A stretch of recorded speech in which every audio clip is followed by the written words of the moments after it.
Hello, I am Marcus from EV Journey, and I wanted to do this video 3 weeks ago, but there wasn't time and there was a storm. So what is this video?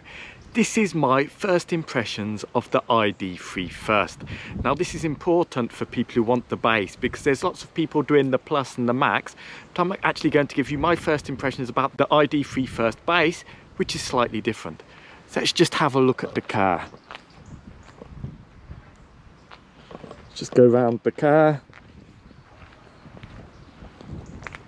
And my first impressions are that the car is much bigger than I was expecting.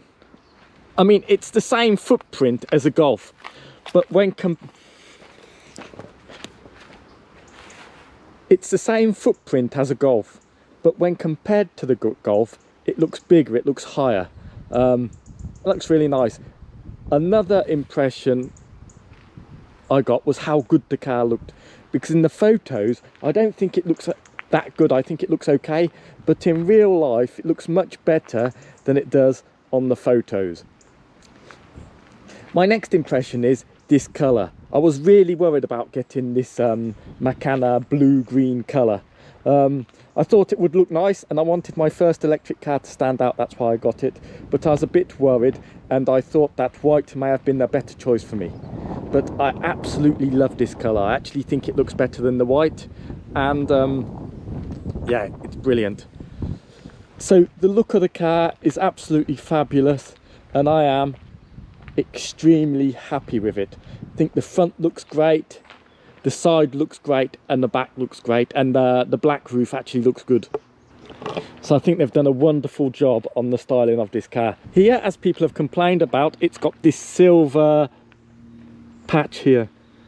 I absolutely really like it. I really think it looks really great. Now the first thing about the base is it doesn't come with a silver strip here, and I've seen that on other first bases as well. So it seems you have to get a Plus or a Max if you wanted that silver strip there. But the wing mirrors do come with a silver strip. Let's look inside the car. So the car is so spacious inside, it's amazing. But there's one thing I don't like, and that's the pattern on these seats. It's horrible, this pattern. It looks like trousers from the 1970s. So I'd have preferred it if they'd have just put a plain cover here. You know, they could have used this like white grey colour, but without the pattern in it. I'll show you from the front. So really, I don't like this pattern. I think it's ugly, but I did see a Plus in the shop, and the Plus, I didn't like the seats at all, because this part here seemed to be Alcantara, and I really hate Alcantara. So far, I'm happy I've got the blue, and I'm happy these seats don't have Alcantara, even if I'm not too keen on the pattern. I suppose I could get some cheap seat covers to make it look nicer. Next impressions when I got into the car. So, what I love is the open space in the screen. The screen is bigger and better quality than I was expecting. Also, I really like the binnacle behind it. I just think it looks great. Another feature I think looks really fantastic is you've got this like black colour here, then you've got like this lighter grey here, and I just think that looks really nice, really good. Something else I really like in the car is the roof. I don't know if you can really see that, but it's like a black greyish colour. Looks really nice, the material they've used on the roof. So centre console is amazing because it's just so big, it's open. I've got my gel here, but you can fit big bottles in here and they don't rattle around because we've got these three things here. We've got this net here, which I've never used, but I think it looks cool. If I lift this up, the centre console here, as you can see, is big. You've got an umbrella, but on all the ID.3 first I've seen, the Plus and the Max on the internet, they've got a cover to slide along here. But on the base model, we don't get that cover. I mean, and I just think that's really bad, because how much would a cover cost? I mean, this is cost cutting to the extreme, surely not having a cover here. I mean, I never knew it would not come with a cover here on the first base. I mean, obviously I'm not going to pay an extra 6,000 euros to get the Plus to get the cover, but I just think that's cost cutting to the extreme. Surely it must cost a few euros for Volkswagen to have these with a cover. So what are my other initial impressions on the car? Here we've got this nice fabric. It's good to rest your hand on, and here we've got this plastic thing here, and it's quite nice because you can hold it like that if you want to. You know, and it's nice. It's a bit plasticky, a bit piano blacky, Actually, I don't mind that. There is some more piano black in here, but it's in little places, and I think it's okay. What I don't like, I really don't like, is this plastic here because it's hard. So here, there's a soft plastic, and here there's a hard plastic. And when I drive, I like to drive like that. See, I prefer that position to that position, because here it's soft in that position. It seems a bit low to me. If this was hard, it'd be better. So I prefer to drive like that. But this really is hard. This part here really is hard. I think it's the same on the Plus and the Max. It's really hard, this part here. And currently, because it's still quite warm, I'm not wearing a jumper. Perhaps if I was to wear a jumper, it wouldn't be so hard. I really think this should be a soft material here, so you can rest your arm on it. It makes the car driving more uncomfortable than it should be for me. You know, I think that's, even if you get the most expensive Max, I think that's the same. So here really should be soft. It seems to me that wasn't a good decision. I actually bought rubber mats with the car. As you can see them here, they're rubber mats. They weren't very expensive, and they've got the nice ID.3 badge on them. As you can see on the passenger's side, we've got the ID.3 badge. And here you can see the rubber seats. There's no ID.3 badge, but it comes with a middle one. You see, it comes with a middle one. So this middle one is actually very good because it protects this flat area here. The mats, they weren't that expensive. I can't remember how much they were, but they weren't that expensive. I definitely need the mats because we go to the beach a lot and we get sand, and it's so much easier just to shake mats than it is to hoover mats. But to show you, I've got the mats that came with the car. So they're fabric mats. Let's get them out in the sun. They're very thin. There's no ID.3 on them or anything, on none of them. My Citroen Cactus, it came with mats, but it was a Citroen Cactus Rip Curl, and that had a nice Rip Curl badge on it. The mats were at least 2 times thicker. These seem like really cheap thin mats. It's a bit disappointing on the first edition. The mats that come standard with the car are so thin and cheap. Also, a thing to notice, let's put this one in here. So this mat, for this position, is actually smaller than the other mat.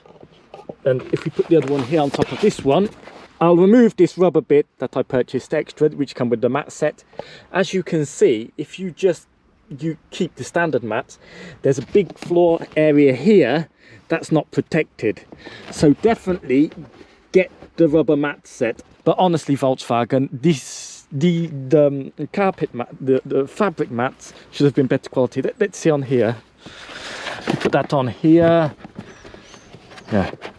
For the driver, it's exactly the same size, but there's no ID.3 badge. Something else I really like on this car are the wheels. So these are the 18-inch wheels. These are what I think they call Derry. So they're the Derry wheel hubs. And I think they look absolutely fantastic. They look really nice. I think the Plus wheel hubs also look nice. The Max ones, I don't think they look so nice. Let's look at the boot now. So if you've seen some of the videos on the internet, some of them have got a parcel shelf here that you can lift up. Now, I'm not too bothered by not having a parcel shelf, but the ID.3 first base doesn't come with that parcel shelf. So if you're expecting that parcel shelf, you'll be disappointed. I suppose the parcel shelf is nice because it comes up to about here, and you can hide cables and rubbish under it, and it's easier to get your shopping in and out. But this doesn't come with that. I didn't know it wasn't going to come with that. I think it's another cost saving measure, but I'm not too worried about that because I think probably the parcel shelf just adds weight, and it's not really necessarily for me. Another thing I don't have here, which I never realised I wouldn't have, is a ski hatch.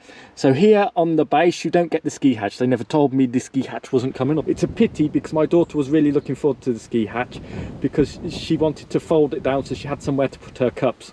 But unfortunately, it doesn't come with that. So here, I don't know if you can see, there's a bit of dirt on it. I did actually pay extra to have this like plastic sticker that goes along there and along there. I did this because before in cars I have scratched this area here when you pull baggage in and out, and this is quite a large area with the paint, so I thought I'd get this plastic sticker. You know, it was fitted by Volkswagen, and it's hard to see, just a bit of protection. I don't know if I really need it because now it's getting covered in dirt, but you know, I got the sticker. One great thing is when you buy the car, you get a normal type 2 cable, fits in this bag, that's nice. and you also get a home charger. This is only 2 kilowatts, but it's nice to have because there are electric vehicles where they don't give you any charging cables, and you get both of them here, and they seem good quality, and they're nice and yellow, so it's harder for people to trip over them. So that's really nice. This here, I've tried it, actually fits under the floor here.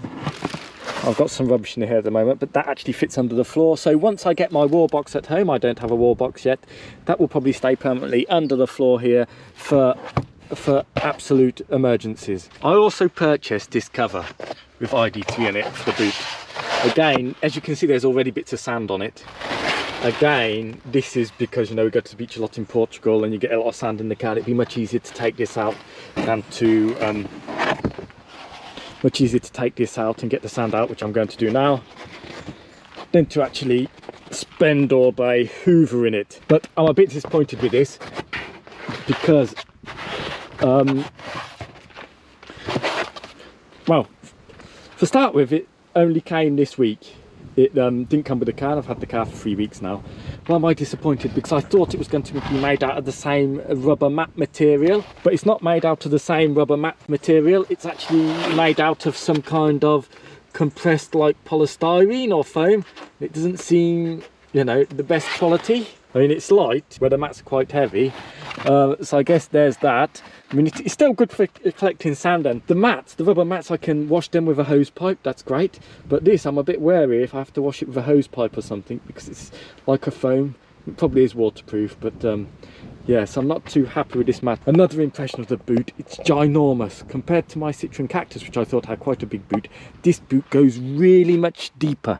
It goes really deep. There really is a lot of room, and this little extra storage space here, again, is really useful. So my impressions of the car inside the car is actually really spacious, big, the boot's big. Another thing I think is quite a nice quirk, the triangle is actually here. So it's actually stored nicely, the triangle. The quality of this car is outstanding, I think. Sound of closing the boot, just check. See, sounds nice. Sound of closing the doors.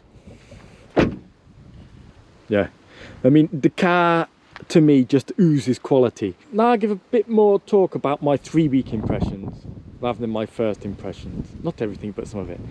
The car to drive is absolutely fabulous. I don't think I've ever really driven a car better than this. It's quick, it handles extremely well in the corner in. It's just a pleasure to drive, even on the motorway with adaptive cruise control. It's quiet, quick, it's an absolute pleasure to drive. I think you'll be hard pushed to find a car that is such a pleasure to drive. And also because it's quite a small car, you know, it's not a big car, super easy to park because of the turning circle. Best car I've ever had for parking, probably beats many smaller cars. You can swing it round the bends and corners, absolutely fabulous, amazing to drive this car, absolutely love it. I don't think I could have picked a better car for driving pleasure. It's just absolutely fabulous. It has lots and lots of acceleration, more than required for overtaking, for speeding up on the motorway. Absolutely brilliant. Let's talk about 2 of the biggest negatives for me in the car. The first one is comfort when driving. Now, many people have said this car is much more comfortable to drive than the Tesla Model 3. I don't agree. I'm going to tell you why I think it's uncomfortable. But if you look at the first drive video, you can see my wife really didn't like the comfort in the car, and I don't think the passenger seats are designed for short, small people. My wife's quite short and she's quite small. The seats are quite wide, and I don't think they're really designed for her, and she does suffer from back problems, so I mean, comfort for her is important. So I did manage to solve that problem. And how did I solve that problem? I got a special orthopedic gel cushion. She's actually going to change the cover because it's really ugly, but this cushion is really heavy, but it's designed to go into car seats. It's made her seat a bit higher, which is great, and she's much more comfortable now in this. We've been to the Algarve 2 times with her on this cushion, and she's much more comfortable and much more happier now in the seat. Again, a big disappointment for me when it comes to comfort is I can move the seat up and down, I can move the seat backwards and forwards, I can move the bank this way and that way, but there's no lumbar support. And it seems to me this area here seems slightly hard for me. There's no lumbar support. Apparently even on the Plus there's no lumbar support. Another problem with the passenger seat is, my wife's quite low, but the cushion has helped. She wanted the seat to be higher, but here you can't make the passenger seat higher. You can only move it forwards and backward, and you can move this way or that way. So the cushion has made her higher. The cushion's comfortable, special gel material. It's about 50 euros this cushion. So now she's comfortable, but she's not as comfortable as when she was in our Citroen Cactus. What's the biggest thing for me then? The Citroen C4 Cactus was more comfortable. Why? Because this wasn't in plastic here, and the seats to me were more comfortable. Now, Citroen are well known for building cars that have a very soft suspension. But this car, I wouldn't say it has a soft suspension. When you go over the bumps in the road, and look at this road here, I mean, there's lots of bumps here. This car just glides over the bumps. You don't feel them. So suspension is absolutely perfect. And it feels like a firm ride, a ride where you can go into the corners and things. It doesn't feel like a bouncy ride like that, like you'd get on the Citroen Cactus. The suspension is absolutely superb. It's amazing. The problem for me is just the seat. So the first time I went to the Algarve, my seat position was wrong, and it gave me a back pain. Here. I've now changed the seat position, brought the seat a bit more forward, a bit more upright, and I don't get pains, but it just doesn't feel that comfortable. So the most comfortable car for seat I've ever driven is the C4 Cactus. The next most comfortable, I believe, this is in short memory because I've driven lots and lots of cars and I can't remember all of them, but the next most comfortable car I've ever driven for seats is the Tesla Model 3. Then we go to a Megane I've been in recently. In the Megane, I'd say the Megane was worse than the Tesla Model 3 and worse than the Citroen Cactus. Then I remember my car, Ford Focus, I had a diesel Ford Focus, and that was uncomfortable because when I arrived in the Algarve and had to have a 3-hour trip, I just felt tired. So the Focus was the worst. I'd say this is between the Megane and Focus in terms of comfort. I don't have any back pains after a long trip and I don't feel tired, but you know, to me it could be slightly more comfortable. So it seems I'm just telling you issues. It's because everything about the car is so good. These are really the only issues for me. I'm probably concentrating more on the issues than on the good points, but anyway. So another issue for me that I found out is they've got holes for the speakers here in the back, but there's no speakers in them. Now call me stupid, when I bought a 40,000 euro car and it said it had 4+1 speakers, I was expecting 2 speakers in the back, 2 speakers in the front, plus an extra speaker. So it seems that there's 4 speakers in the front, so we've got 2 in the doors. I think this must be a speaker, the +1, and we've got these 2 speakers here. Every new car I've ever bought, I bought a few, always come with speakers in the back and speakers in the front, and this one doesn't. So I asked my dealer if I could pay extra to have speakers in the back. She says she doesn't think that Volkswagen will do that and they won't do it, and I'll have to go to a third party, you know, person. But she said the problem is if I go third party, it may have implications for my warranty. So what about the music from these 4+1 speakers from the front? Because people have been saying, you know, Volkswagen are good at doing speakers, it must be good music. No, I don't think so. I've played a few tracks and to me the sound can go very loud, it doesn't get distorted, but the fact I don't have the surround sound from the back, to me there's something missing. So but the problem for me is not just that. When I play music tracks, I've messed about with the sound settings, the music seems odd to me. It doesn't seem right, and I don't think it's just the back speakers. I just think the speakers in this car are not, they don't distort, but they give like an artificial sound, and I just can't enjoy music the way I used to enjoy music in the other cars I've been in. I'm not an audiophile, you know, I don't expect a Bose system, but in every other car I've owned brand new, and all the other cars I've owned have been around about 25,000 euros, not 40,000 euros. The speakers have just been better. So that's a big disappointment really, as I expecting the music to sound good. For audiobooks, and actually I do spend most of my time listening to podcasts for audiobooks in the car, absolutely fantastic. The sound for audiobooks is absolutely fine, especially for speech. It seems that voice comes through very well, so that's good. And because the car is quiet, obviously that's going to help also. The car is extremely quiet. So one thing I'm impressed with this car is the system. I haven't found that many bugs, and I absolutely love the navigation system. I think it's wonderful, and it's much more fluid than I was expecting. And the binnacle behind here is absolutely wonderful. So I've got no real issue with the functions or the screens here. Absolutely brilliant, amazing. Actually, these volume sliders actually work very well. The heater slider's the same. I have no problem with that. You can click them like that or like that. Some people prefer knobs, but I would prefer knobs. That actually work very well. I really like these buttons here. The only screen I don't like is the vehicle screen. It's a mess. I think it's lacking information. It's confusing. This trip thing, I still haven't really worked out how the trip thing works. It seems to have a mind of its own. Yeah, just the charging and the data screen here, they're not giving you the right information, and it's just a mess. All the other screens, navigation, assist, climate screen. The climate screen is really good. It's really easy to use climate. You just click climate here. You can use classic climate, which I normally use classic climate. It's turned off at the moment. You can turn it on. It's just really easy to use. There's no problems for me not having climate buttons here, because this is easy to get into. It's great, it just works. And Hello ID just works as well. Once you get used to Hello ID, oh sorry, it's come up now, stop it. It works. And I do many things through Hello ID, such as turning on the, it's coming up again, such as turning on the radio, increasing, decreasing the climate. I also told it the other day my window was misty, and it actually started to demist the window, because I didn't actually have any idea how to do it. So yeah, the Hello ID is actually very useful. These buttons here, right, let me show you the key. Here's the key.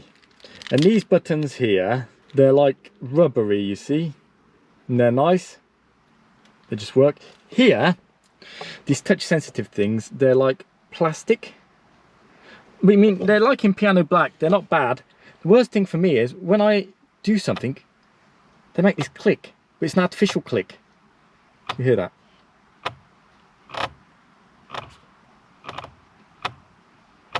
And it's like one big piece of plastic, so not like separate like on the key. And the click is artificial. I haven't found a way to turn it off. And the click, it sounds really cheap. I can feel there's like a motor under here doing the click, but it just sounds really cheap, that noise. I really wish I could turn the clicking off. Apart from that, they seem to work okay. They're not that bad.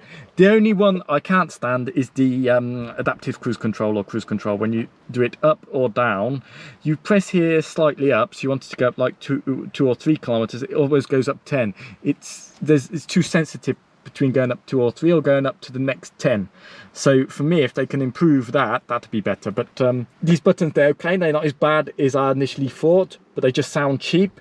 And the only one I can't stand is to change the speed on the adaptive cruise control. What I normally do is disengage cruise control with the accelerator, go to the speed I want, and then press sets. That's easier than going up and down here. Apart from all these issues I've talked about, and it seems I've talked about a lot of issues, I'm probably being oversensitive. The two biggest things for me are the seat and the speakers. I'm extremely happy with the car. Would I buy this car again? From what I know, definitely.